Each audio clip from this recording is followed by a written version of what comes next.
Here with me throughout the show is Conservative commentator Chloe Dobbs and former Labour advisor Matthew Laza.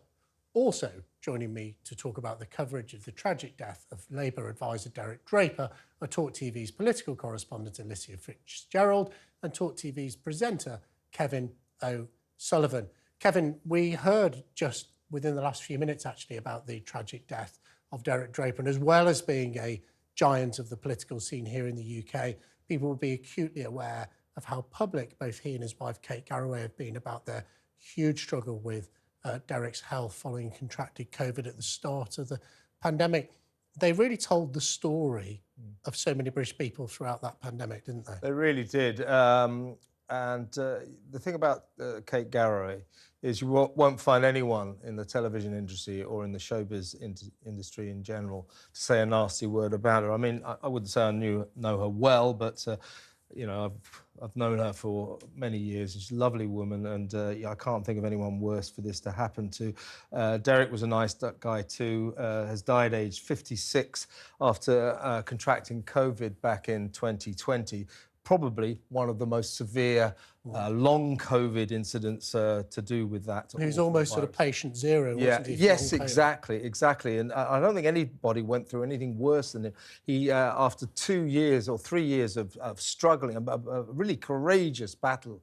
I mean, this was a completely healthy, happy husband and father to 2 children, cut down by COVID, and pretty soon he was in a wheelchair. He nearly died several times, at one point all of his organs failed, but he fought back and through the love of Kate and his kids managed to survive. Apparently suffered a big heart attack in early December, and that was the final blow, and he has just left. Kate has posted a heartbreaking post on Instagram. I'm sad to have to tell you that my darling husband Derek has passed away, and her sign-off will make you cry, might make me cry. Rest gently and peacefully now, Derek. My love, I was so lucky to have you in my life. I mean, you know, it's just heartbreaking. It's a story we kind of knew was always going to happen. Kate has written a book about it. It was called The Strength of Love, Embracing an Uncertain Future with Resilience and Optimism, which pretty much sums up their story. She made a compelling TV documentary about it, and has become very much a sort of spokesman for long COVID and for people who are struck down unexpectedly in midlife. And, you know, this is an awkward thing to say, but I think in some ways there'll be a merciful release about this, because it was getting worse and worse for Derek. You may have known him in your his political days. Nice guy, went into psychotherapy, left politics, went into psychotherapy, was doing very nicely too. So they were very much a power couple. And then this, and, you know, our heart breaks for Kate. Yeah, absolutely. And he was a giant of the political world. So he sort of had 2 lives. He's one of these very quite rare people in politics who was very successful in the political sphere, then left it, said, right, I'm going to do something completely different. I mean, psychotherapy, it's probably the same as politics, probably quite a lot of it is psychotherapy. Going to do something completely different, but not just help people through being a psychotherapist, but also brought that into the corporate world, and commercially was very successful. Matthew Laza, I knew him well, worked with the starting days of the New Labour project, where he was very much the power behind the throne for Tony Blair. Absolutely. And the thing about Derek was he was a serial entrepreneur as well. As you say, he moved from politics and had a second career. But within the Labour Party, as I mentioned earlier, he started Progress, the modernisers' internal organisation to campaign to keep the Labour Party sensible. But he also started Labour List, which is the kind of website, which is the kind of Bible, the go-to place for Labour Party news as well, which, you know, is another thing that will stand as his legacy. I was just thinking back, actually, Kate got was awarded an MBE this year, and you know, Derek was there at Windsor Castle when you know she was given the honour, and that's a beautiful memory that will survive, and a lot of the close friends are gathered there. And as you say, everybody's thoughts will be with Kate, because she has been absolutely amazing. I mean, she has had to care round the clock for him since long COVID. So yes, I mean, in a sense, it's a relief because he was not in a good way. But the key thing I think with Derek is that, you know, all of us involved in politics take that enthusiasm. I've never met anybody more enthusiastic and more passionate and more focused than Derek was. You know, when I first met him when I was 18, I remember the very day he came to speak at a conference I was rather precociously organising, and you know, that as a friendship started then, and you know, and carried on over 2 decades. But it's difficult. We talk about these things as a release, but I think what we always really mean is there is a relief that the person who's been suffering in the way that Derek so clearly had been, you know, it is out of pain and no longer in pain. Extraordinary, I think, for both Kate and Derek to be so public about this. They really opened their lives up, not least in this book. That is actually pretty unusual for public figures to do, isn't it, Kevin? Yes, it is. I mean, she, you know, usually in these circumstances, and I don't blame them at all, but celebrities, TV stars, tend to sort of shut the door and go into their private world.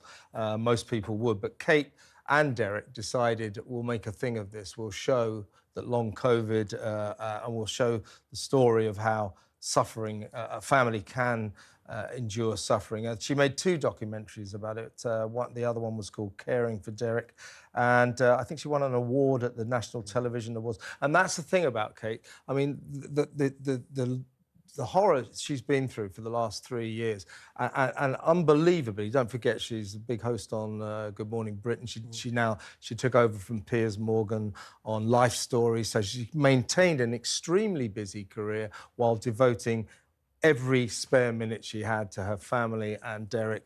And if you're watching Kate, you know, our heart goes out to you. And I want to re-stress what, you know, I know a lot about the showbiz world, and there aren't many people like Kate Garraway around where you won't find anyone to say a bad word against her. She's just a nice lady. She didn't deserve this. And yeah, and they were an amazing couple, because Derek was no saint. He was a good guy, but he was no saint. He had quite a controversial time in politics.